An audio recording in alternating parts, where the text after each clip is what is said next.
Senior সদস্য doctor Mosharraf Hossain কি দুঃখে তিনজনের পদত্যাগ চেয়েছেন। কাদের কাজ কোথায়? এখনো নির্বাচনের তফসিল ঘোষণা করা হয় নাই। জঘন্যতম কাজ করেছে শেখ হাসিনা। বাংলাদেশের ক্ষমতার দিকে দেওয়ার জন্য বাংলাদেশের স্বাধীনতার যুগ থেকে তার পারিবারিক সম্পদ বানিয়ে বাংলাদেশের ক্ষমতার দিকে থাকার চেষ্টা করেছিলেন। আল্লাহর কি মহম্মদ, সেদিন আমাদের প্রিয় নেতা তারেক রহমানের সুশৃঙ্খল সাংগঠনিক শক্তির মধ্যে দিয়ে আমরা সেদিন জুলাই আগস্ট বিপ্লবকে সমর্থন দিয়ে বাংলাদেশে আপনার মতো একজন সচেতন নাগরিক যিনি বিশ্ব দরবারে আমাদেরকে অহংকারিত করেছেন। আপনি নবেন বিজয়ী, আপনি ব্যক্তিগত ইউনিভার্সিটি বাংলাদেশের 18 কোটি মানুষের মানুষ।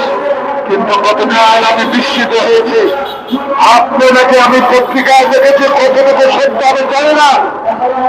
আপনার সিটি নেতাকে বলেছেন আমার পদত্যাগ করা ছাড়া কোনো উপায় নাই। কতটুকু সত্য আমি জানি না।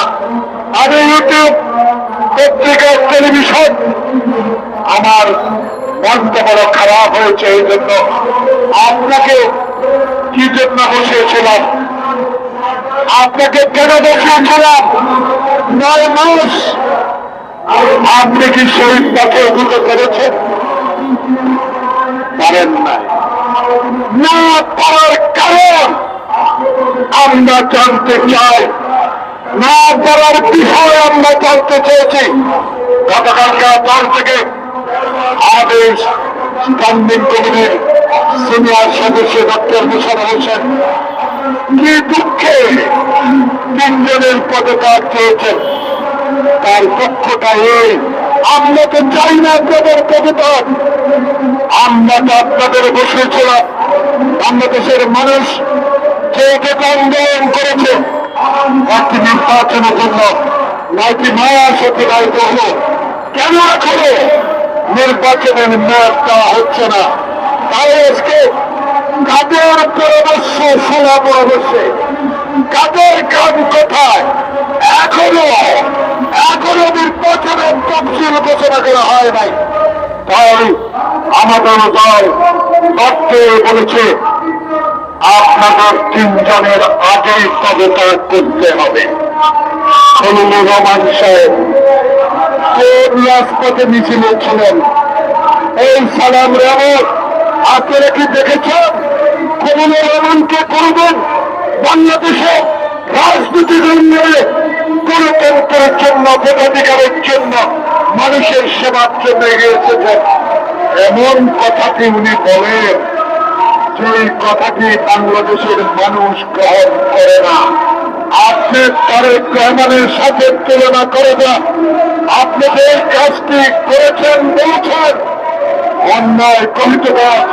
তারেক রহমান স্বাধীনতার পোশাকের সন্তান, তারেক রহমান সেক্টর কমান্ডারের সন্তান, তারেক রহমান বাংলাদেশের সাবেক সেনা প্রধানের সন্তান, তারেক রহমান বাংলাদেশের বহুদলীয় গণতন্ত্রের প্রবক্তার সন্তান, তারেক রহমান আপসের নেত্রী খালেদা জিয়ার সন্তান।